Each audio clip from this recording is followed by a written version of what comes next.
लक्ष्य coaching centre math channel आप सभी को होली का बहुत बहुत बधाई हो। आइए हम आज आपको छोटा सा वीडियो लेकर आए। गवर्नर जनरल और वायसराय में अंतर क्या है, क्या क्या होती है, इसके इस बारे में सारे इन्फॉर्मेशन जो आपको बहुत बार गलत इसके बारे में हो जाता है बहुत पढ़ने के बाद में भी। आइए शायद हम सोचते हैं इस वीडियो के माध्यम से आपको समझाएं ताकि आपको गलती ना होने के चांसेस रहे। आइए सबसे पहले हम समझते हैं। देखिए क्या है कि भारत को सबसे पहले ब्रिटेन या फ्रांसीसी डच जितने भी लोग आए पहले व्यापार करने के रूप में आए। आप व्यापार करते करते इसने पहले यहाँ पे सत्ता जमा लिया। सत्ता जमा लिया तो उसको उस सत्ता को चलाने के लिए उसने गवर्नर जनरल का नियुक्ति किया। धीरे धीरे इसने बहुत बड़ा साम्राज्य बना लिया। पहले आप थोड़ा सा इतिहास के बारे में समझ लेते हैं। बात है यहाँ क्या 1916 में ईस्ट इंडिया कंपनी की स्थापना हुई। ईस्ट इंडिया कंपनी का स्थापना हुई तो यहाँ पे इसने व्यापार करना स्टार्ट कर दिया। व्यापार इसने करना स्टार्ट किया तो धीरे धीरे इसने व्यापार के मूड से आया, लेकिन व्यापार से ज़्यादा यहाँ का लूटने का इसका दिमाग में चल रहा था बातें, और चला भी था। अब धीरे धीरे व्यापार किया, इसका मन बढ़ गया। अब व्यापार करने के चक्कर में इसने अपने प्रांत को निर्माण करने के फेरा में लग गया और युद्ध छोटे छोटे करना स्टार्ट किया। इसी युद्ध में हम लोग पूरा विशेष तो नहीं जा पाएंगे क्योंकि गवर्नर जनरल पे ही ख़त्म करना है। बड़ा जाएंगे तो बहुत बड़ी इतिहास है, बड़ा वीडियो बन जाएगा। तो देखिए इसी के क्रम में इसने 1757 का प्लासी का युद्ध जीता। अब प्लासी का युद्ध जीतने के बाद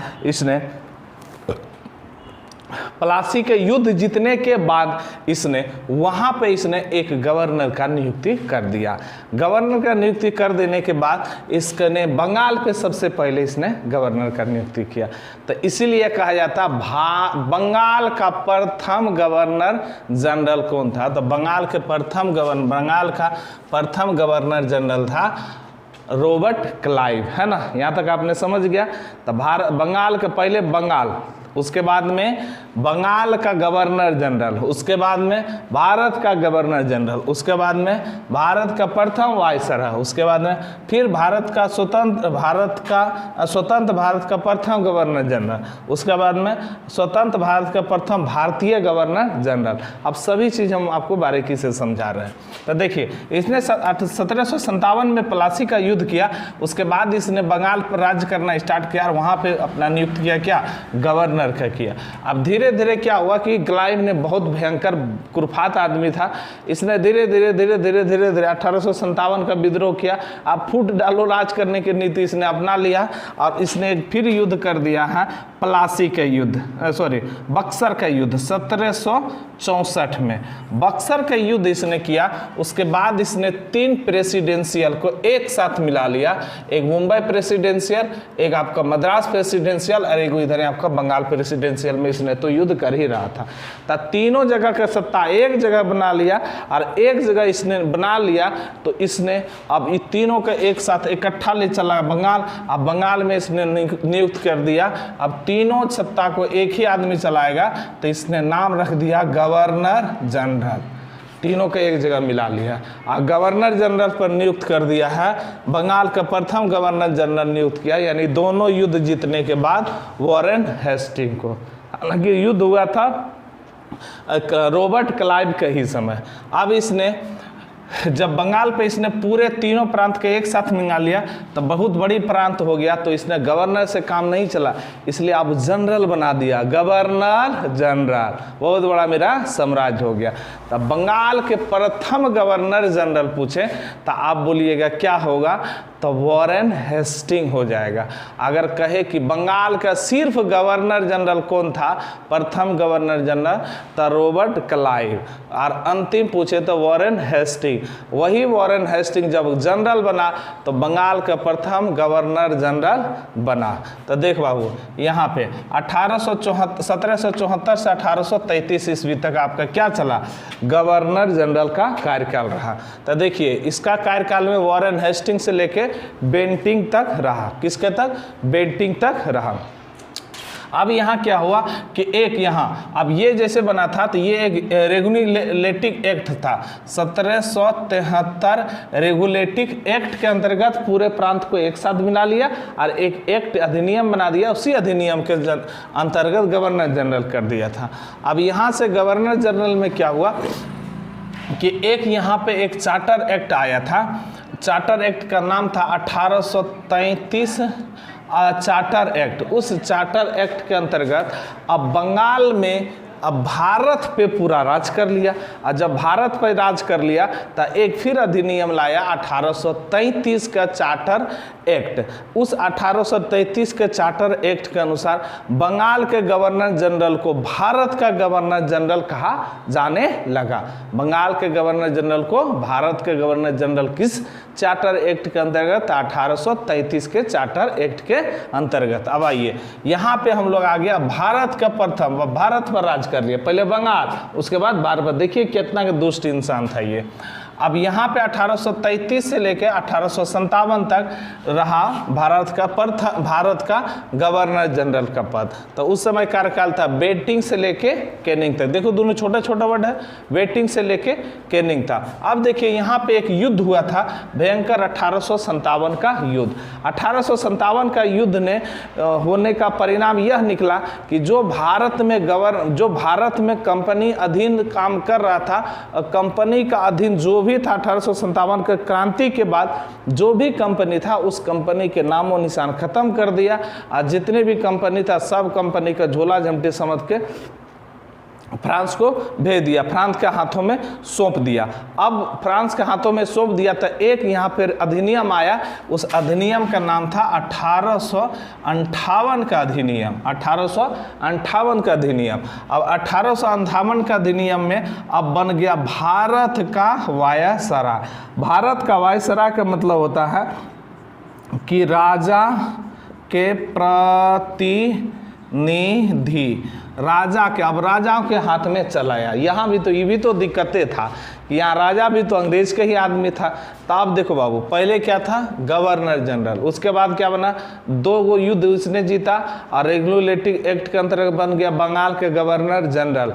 बंगाल के गवर्नर जनरल के बाद हुआ था 1833 रेगुलेटिव एक्ट। उस 1833 चार्टर एक्ट के अंतर्गत बना बंगाल का प्रथम, भारत का प्रथम गवर्नर जनरल। भारत का प्रथम गवर्नर जनरल में 1757 के विद्रोह हुआ। इस विद्रोह से परिणाम ये निकला कि जो भी था कंपनी वापस चल गया और सारे प्रांत को सौंप दिया गया। तब प्रांत सौंप दिया गया तो 1857 अधिनियम के अंतर्गत अब रखा गया गवर्नर। यानी गवर्नर के मतलब ये हुआ कि अब जो भी काम करेगा तो गवर्नर करेगा, और गवर्नर करेगा तो राजा के प्रतिनिधित्व, राजा के दायित्व में करेगा। तो ये आ गया गवर्नर जनरल। 1857 से 1947 तक मेरी भारत आज़ाद हो गई। भारत आज़ाद, भारत केनिंग से लेके वेंटिंग तक था। यहाँ पे क्या था? Sorry, Lord Mountbatten. तब बेटन, अब यहाँ पे क्या हुआ कि हमारा आज़ादी मिल गया। आज़ादी मिल जाने के बाद, आज़ादी का भी वीडियो हम चाहे तो बना के आपको समझा सकते हैं, आपके जैसे मर्जी हो। तो देखिए अब यहाँ पे स्वतंत्र भारत का प्रथम गवर्नर जनरल। अब भैया भारत स्वतंत्र हो गया तो फिर गवर्नर जनरल का कौन बात हो गया? तो बात यहाँ पे ये था कि कांग्रेस से नजदीकिया माउंट का बहुत अच्छा था, लॉर्ड माउंटबेटन का, और खासकर जवाहरलाल नेहरू से संबंध बहुत अच्छा से था। इसीलिए आज़ादी के बाद में भी इन्हीं का जहाँ तक ये समझ मतलब सुनने में मिलता है, पढ़ा भी जाता है कि केनी भारत वायसराय ये लॉर्ड माउंटबेटन का संबंध जवाहरलाल नेहरू से बहुत अच्छा था और कांग्रेस का प्रतिनिधित्व था, इसलिए उसको भारत का गवर्नर जनरल के रूप में, सॉरी गवर्नर जनरल के रूप में नियुक्त कर दिया। पर भारत वाले ने इसको इतना नहीं विरोध किया कि फिर इस विरोध के अंतर्गत इसको हटा दिया गया है और स्वतंत्र भारत का प्रथम भारतीय गवर्नर जनरल बना दिया था श्री राजगोपालाचार्य को। श्री राजगोपालाचार्य उधर मेरा गवर्नर बन गया और इधर मेरा भारतीय संविधान बनना स्टार्ट हो गया। अब फिर भारतीय संविधान बनना स्टार्ट हो गया तो ये गवर्नर जनरल, वायसराय जो भी थे इस सब को ख़त्म कर दिया गया और एक रखा गया राष्ट्रपति। तो राष्ट्रपति, केंद्र में राष्ट्रपति और राज्य में राज्यपाल। आई होप आप इस बात को बहुत अच्छा से समझेंगे होंगे। आपको शॉर्ट स्क्रीन लेना है तो आप ले सकते हैं। एक आवश्यक सूचना है कि आपका हर साल के जैसे, मतलब कोई भी हर साल न कहे, हर पर्व के अनुसार हमने एक टेस्ट का आयोजन करते हैं, ताकि इससे क्या होगी, कंपटीशन का बच्चा का दिमाग इधर उधर, होली दशहरा दुर्गा पूजा इधर उधर पे नहीं जाए। यही इस साल का नहीं, हर बार करते थे, बाकी नहीं, बहुत लोग क्या है वो बात खत्म। तो हम उस आयोजन को रखे हैं होली मिलन समारोह। उस समारोह में चकाए के जितने भी, एक टेस्ट प्रतियोगिता रखे हैं, उस टेस्ट प्रतियोगिता में चकाए के जितने भी लड़कियां और लड़के कम्पिटिटिव वाला तैयारी करने वाले सभी लोग भाग लें और अपने अंदर का जुनून को बाहर करो बाबू। तुमको सिर्फ अभी कंपटीशन वाले को सिर्फ पढ़ना है और नौकरी लेना है, बेरोजगारी का माथा से कलंक को दूर करना है। इसीलिए हमने बार बार आपको हर पर्व से पहले लेते हैं और एक पर्व से बाद लेते हैं, ताकि आपका किताब कॉपी में ही ध्यान लटके रहे। बाकी पर्व दशहरा होली दुर्गा पूजा पैसा रहेगा बाबू, सब कुछ होगा, उस पर आपको नहीं जाए। इसलिए कि हमने एक टेस्ट का आयोजन किया है, होली मिलन समारोह। आप सभी इसमें बढ़ चढ़ के भाग लीजिए। 17 तारीख का डेट दिया गया, समय फिक्स नहीं किया, हम समय फिक्स कर देंगे। चकाए के हर बच्चे से मेरा नम्र निवेदन है, हाथ जोड़ के बाबू तो अपना पहले कैरियर के बारे में सोचो। उल्टा पुल्टा जो बात तेरा दिमाग में चलते रहता है उसको दूर कर दो, अब पहले कैरियर के बारे में समझो। हम तो मास्टर ना, हमारा रोजी रोटी चलते रहेगा, आपका रोजी रोटी के लिए हमें टेंशन है ज़्यादातर। नहीं तो फिर बाबू हम भी घर में जाके सुते, टेंशन नहीं, परिवार तब मस्ती घर में करते, ऐसा कुछ नहीं। हम आपके लिए जद्दोजहद शुरू से भी कर रहे हैं और अंततः करते रहेंगे जब तक आपका हम सिलेक्शन न दिला दे। इसलिए कि हमने इस टेस्ट का आयोजन लिया। आप लोग सभी बच्चे, लड़का लड़की जो भी, चकाए का भी, देवघर में जो भी लड़का यहाँ के चकाए के रहते हैं तो वो भी बढ़ चढ़ के भाग ले, ताकि आपके आने से और माहौल बनेगा और चकाए का विकास होगा और चकाए में भी एक शिक्षा का धार बहेगा, जिस धार को लोग भी जान के बहुत गर्व करेगा कि नहीं, चकाए में भी कम्पिटिटिव का पढ़ाई होती है, लड़का भी बहुत है, ऐसे वैसे मतलब मोटिवेशन एगो मिलेगा। तो आप लोग सभी लोग बढ़ चढ़ के भाग ले उस आयोजन को और सफल बनाए। 17 तारीख का हमने डेट रखा है, 12 बजे से पहले हो जाएगा, 12 बजे के बाद से ही होली तोली जो भी होता है।